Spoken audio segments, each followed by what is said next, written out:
Gujarati share के जो chairman और साथ ही एमडी हैं प्रदीप गुप्ता जी हमारे साथ जुड़ गए हैं। Pradeep ji good morning. अगर नंबर्स की सबसे पहले हम बात करें तो नंबर्स में इस क्वार्टर में डेफिनेटली एक जो डेंट है प्रॉफिटेबिलिटी में लगता हुआ दिखाई दिया है, लेकिन मैनेजमेंट के पॉइंट ऑफ व्यू से, आपके पॉइंट ऑफ व्यू से नंबर्स आपको किस तरीके के लग रहे हैं और साथ में आने वाले क्वार्टर्स के लिए किस तरीके का गाइडेंस होगा? अगर आप देखें तो क्वार्टर ऑन क्वार्टर बेसिस पे हमने ग्रोथ करने की पूरी कोशिश की है। इस रिजल्ट को हमको दो तरीके से देखना पड़ेगा।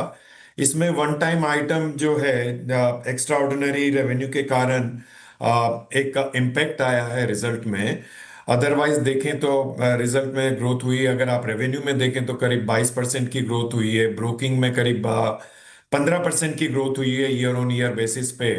और अगर डिस्ट्रीब्यूशन रेवेन्यू अगर ईयर ऑन ईयर बेसिस पे देखें तो करीब अबाउट 40% की ग्रोथ हुई है, जिसमें एमटीएफ की बुक ग्रो हुई है करीब interest on MTF about 52%। And distribution revenue जो है अबाउट 30% से ग्रो कर रही है। तो अगर हम ईयर ऑन ईयर बेसिस पे देखें तो डेफिनेटली ग्रोथ हुई है। आप क्वार्टर फोर विच इज मार्च के नंबर से देखें तो मार्च में लार्जली डिस्ट्रीब्यूशन की जो रेवेन्यू आती है वो काफी लंपी होके आती है, क्योंकि जनवरी फरवरी मार्च में इंश्योरेंस का बिजनेस काफी होता है। और उसके बाद अप्रैल मई जून एक ऐसा पीरियड होता है जिसमें इंश्योरेंस थोड़ा कम होता है, और उसी का एक इम्पैक्ट डिस्ट्रीब्यूशन ठीक है। रेवेन्यू में। तो you mister Pradeep, good morning, Shreya बात कर रही हूँ। You spoke about MTF book. इसी पर सवाल मेरा कि ये कितना बड़ा नजर आ रहा है आपको और यहाँ पर ग्रोथ कैसी नजर आ रही है? अभी आज की तारीख में देखें तो मार्च में हमारी ब्रोकिंग एयूएम एमटीएफ एयूएम करीब 1330 करोड़ हो गई है। तो वहां पे भी एक ईयर ऑन ईयर बेसिस पे अगर आप इजाफा देखें तो इजाफा देखने को मिला है। बट जैसा मैंने कहा कि ये एमटीएफ बुक के लिए आपको हमेशा फंडिंग एंड फाइनेंसिंग होती है। एंड 1 जुलाई से अगर आप देखें तो पहले जो इस बुक पे वेरियस डिफरेंट रीजन से बैंकिंग चैनल से हमको कुछ सुविधाएं मिली हुई थी, और एनबीएफसी के रूट से कुछ सुविधाएं मिली हुई थी। तो आरबीआई के सर्कुलर के कारण 1 जुलाई से वो सुविधाएं बंद हो गई है। वो पहले 1 अप्रैल से होनी थी, उन्होंने 3 महीने का एक ग्रेस पीरियड दिया। तो टिपिकली वो फंडिंग हमको करनी पड़ी इन terms of working capital requirement के। और वहां हमारा 300 करोड़ रुपया डाइवर्ट करना पड़ा, क्योंकि वर्किंग कैपिटल रिक्वायरमेंट और मार्जिन फंडिंग और एमटीएफ बुक को हमें अपनी बुक्स के थ्रू फंड फाइनेंस करना पड़ा। तो उस बुक को वापस रीगेन करने के लिए वेरियस डिफरेंट एक्टिविटीज हमको करनी पड़ेगी। जहां से हम फंड रेज कर सकते हैं वो एक्टिविटी करके हम फंड रेज कर रहे हैं और उसको स्टेबलाइज कर रहे हैं।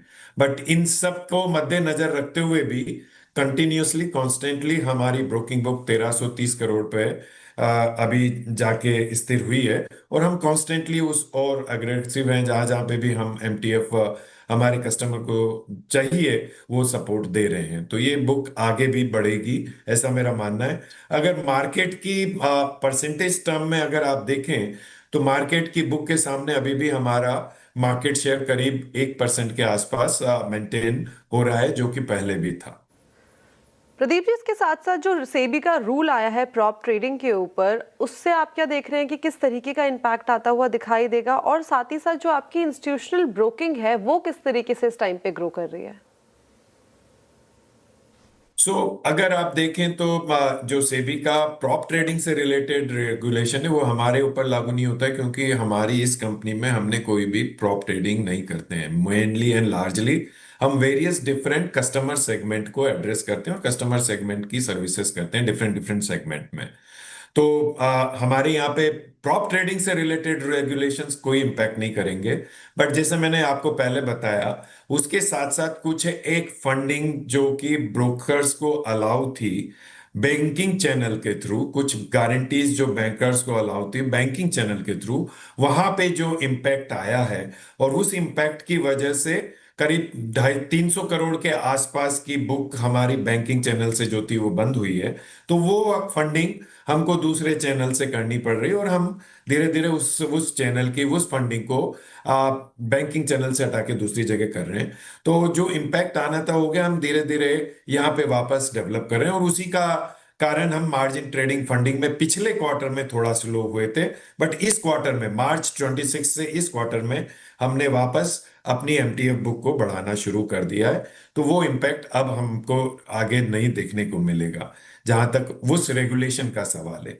दूसरा मुद्दा आपने बोला कि इंस्टीट्यूशनल ब्रोकिंग में कैसे कर रहे हैं, तो हम कॉन्स्टेंटली इंस्टीट्यूशनल ब्रोकिंग में भी अपनी पोजीशन को स्ट्रेंथन कर रहे हैं in terms of our research support to various institutional client, in terms of our new institutional clients जो कि उन जिनको की सर्विस करें। तो वहां पे हमने अपनी टीम को बढ़ाया है, टीम को स्ट्रेंथन किया है। अब जैसा आप समझते हैं कि जैसे जैसे इंस्टीट्यूशन में आप रिसर्च के बारे में और इंस्टीट्यूशन के पैनल के बाद वो बिजनेस थोड़ा धीरे धीरे आता है, तो वो हमको लगता है कि इस साल में हम वहां पे थोड़ा इजाफा कर पाएंगे जहां तक डोमेस्टिक इंस्टीट्यूशनल का सवाल है। इसी तरह हमारी टीम इंटरनेशनल जो कि एशिया बेस्ड इंस्टीट्यूशन है वहां पे भी अब मार्केटिंग करना शुरू करी, तो उसका इम्पेक्ट हमें इस साल के सेकेंड हाफ में डेफिनेटली पॉजिटिवली देखने को मिलेगा, ऐसा हमारा मानना है। Interesting, right. और उसके लिए all the very best Pradeep ji, बहुत शुक्रिया आज हमारे साथ जुड़ने के लिए और तमाम सवालों के जवाब देने के लिए, and all the very best for upcoming quarters.